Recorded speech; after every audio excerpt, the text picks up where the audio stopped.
System के द्वारा नई टेबल डी जारी की है, जिसमें विड्रॉल बेनिफिट की गणना हेतु फैक्टर अंशदायी सेवा के माह अनुसार दिया गया है। यानी यदि 1 माह की सेवा है तो भी सदस्य को विड्रॉल बेनिफिट मिलेगा।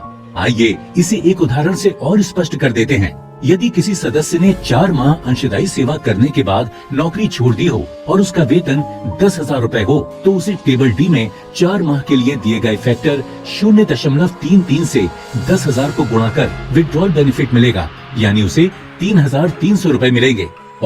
नमस्कार EPS 95 पेंशन धारकों, आपका स्वागत है हमारे यूट्यूब चैनल टेक्निकल मोदी 2.0 में। जैसे कि आपने अभी वीडियोस के माध्यम से देखा कि EPFO ने एक नए नियमों के माध्यम से EPS 95 पेंशन धारकों के साथ साथ और अन्य पेंशन धारक भी जो कि EPFO की पेंशन के दायरे में आते हैं उनके लिए नए नियम लागू किए हैं।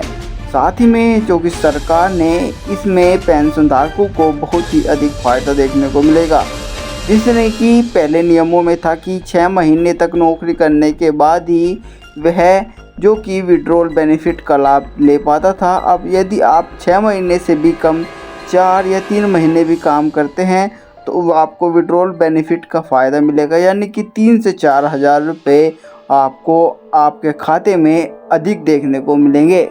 चलिए जानते हैं किस प्रकार से विड्रॉल बेनिफिट काम करता है और आपको पेंशन से अधिक 3 से 4 हज़ार रुपये की धनराशि आपके खाते में किस प्रकार से आएगी, आपको इसके लिए क्या क्या कार्य करना होगा, इसके बारे में पूरी जानकारी हम आपको इस वीडियो के माध्यम से देने वाले हैं। यदि आप चैनल पर नए हैं तो चैनल को सब्सक्राइब कर दो, बेल आइकन को ऑल पे प्रेस कर दें।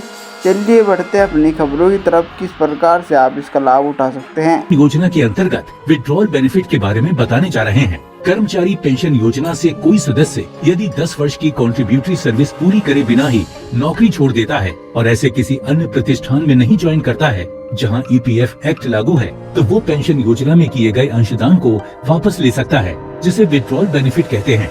इसके लिए उसे फॉर्म 10C में अप्लाई करना होता है। इस बेनिफिट की राशि सदस्य के अंतिम पूर्ण माह के वेतन और उसकी अंशदायी सेवा अवधि पर निर्भर करती है।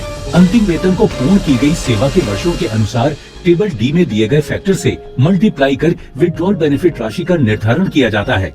इस टेबल में 1 वर्ष से कम सेवा का कोई लाभ नहीं है।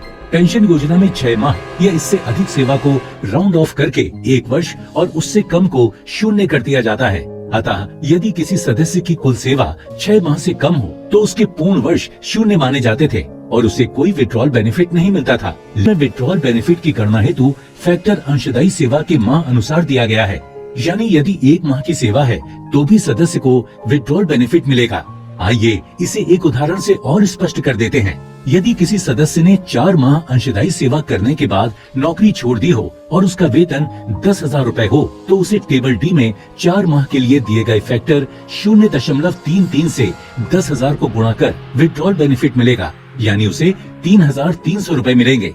और हाँ, ये लाभ उन सभी लोगों को मिलेगा जो 14 जून 2024 के बाद दावा प्रस्तुत करेंगे। फिर 14 जून को सरकार ने इसका हाल ही में नोटिफिकेशन जारी किया था।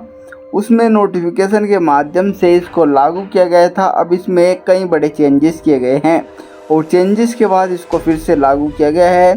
साथ ही में अब इसका लाभ सभी पेंशन धारक ले पाएंगे जो कि EPFO की पेंशन स्कीम के तहत आते हैं, यानी कि माना जाए तो EPS 95 पेंशन धारक भी इसका लाभ ले पाएंगे, यानी कि अब उसको जो कि बहुत ही अधिक लाभ देखने को मिलेगा। और इसके बारे में जो कि हाल ही में नोटिफिकेशन भी जारी किया जा चुका है और आप सब इस पेंशन स्कीम के तहत जो कि अधिक पेंशन का लाभ भी उठा सकते हैं। और आपको जानकारी कैसी लगी कमेंट बॉक्स में बताएं। मैं मिलता हूँ आपको एक और नहीं है सिर्फ बड़ी ताज़ी खबर के साथ। लेता हूँ अलविदा, तब तक के लिए जय हिंद जय भारत।